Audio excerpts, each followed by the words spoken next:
জয় গুরু। আমার চ্যানেলে সবাইকে স্বাগতম। আজকে আমি গীতার ষষ্ঠ অধ্যায়ে কি মানে, যে শ্লোকগুলির কি মানে এবং অর্জুনকে কি বলেছিলেন শ্রীকৃষ্ণ, সেটা আজকে আমি পরিবেশনা করব। যদি ভালো লেগে থাকে তাহলে অতি অবশ্যই ওকে লাইক এবং সাবস্ক্রাইব করে পাশে থাকবেন। বলছে গীতার ষষ্ঠ অধ্যায়ে ভগবান শ্রীকৃষ্ণ অর্জুনকে মন নিয়ন্ত্রণ এবং ধ্যানের মাধ্যমে কিভাবে পরমাত্মার সাথে যুক্ত হওয়া যায় সেই জ্ঞান তিনি অর্জুনকে দিয়েছেন এবং সকল মানব জাতিকেও তিনি সেই জ্ঞান তত্ত্বের মাধ্যমে আমাদের জ্ঞান দিয়েছে। মনই মানুষের পরম বন্ধু এবং তো প্রধান শত্রু।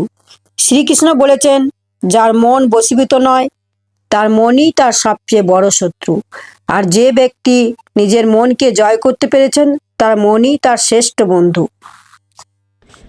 উদ্ধার আত্মনা আত্মনম ন আত্মনম অবসাদয়েৎ, আত্মা এব হি আত্মন বন্ধু, আত্মা এব রিপু আত্মন।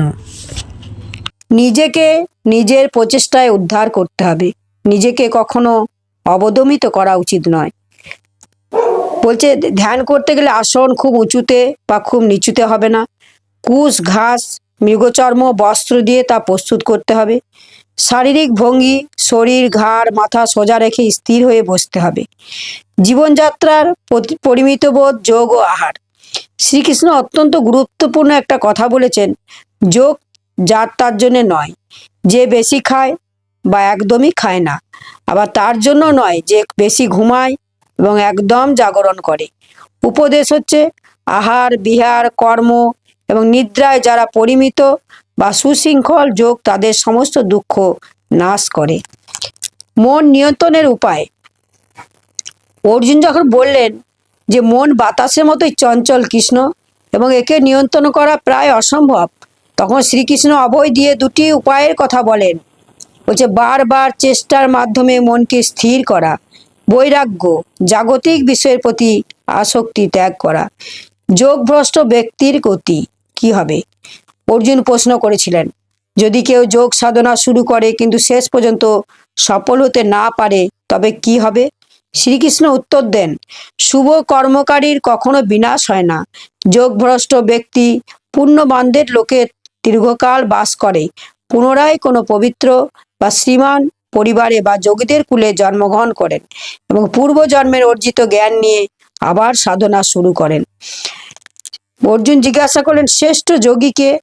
অধ্যায় শেষে শ্রীকৃষ্ণ ঘোষণা করেন, তপস্বী, জ্ঞানী বা কর্মীর চেয়েও যোগী হচ্ছে শ্রেষ্ঠ, আর সেই যোগীদের মধ্যেও তিনি শ্রেষ্ঠ যিনি শ্রদ্ধাভাবে অন্তর আত্মা দিয়ে শ্রীকৃষ্ণের চিন্তা বা ভজনা করেন। ষষ্ঠ অধ্যায়ের মূল শিক্ষা হলো, আমরা যদি জীবনকে সুন্দর করতে চাই তবে বাইরের পরিস্থিতির চেয়ে নিজের মনের উপর নিয়ন্ত্রণ আনা বেশি জরুরি। শৃঙ্খলাবদ্ধ জীবন এবং নিয়মিত ঈশ্বর চিন্তাই হলো প্রকৃতির শান্তির পথ। তাই ষষ্ঠ অধ্যায়ে ধ্যানের মাধ্যমে কিভাবে আমরা ভগবানকে লাভ করতে পারবো সেটা সুন্দর করে বুঝিয়েছে এবং মনকে আমরা কিভাবে কন্ট্রোল করতে পারবো। মন যদি কন্ট্রোল হয় তবে ঈশ্বরের পথে যাওয়া যাবে। মন যতক্ষণ কন্ট্রোল না হচ্ছে আমরা ঈশ্বরের পথে এক পাও এগোতে পারবো না। তাই ষষ্ঠ অধ্যায়টি আমাদের বারবার খুব সুন্দর করে বোধগম্য করা উচিত।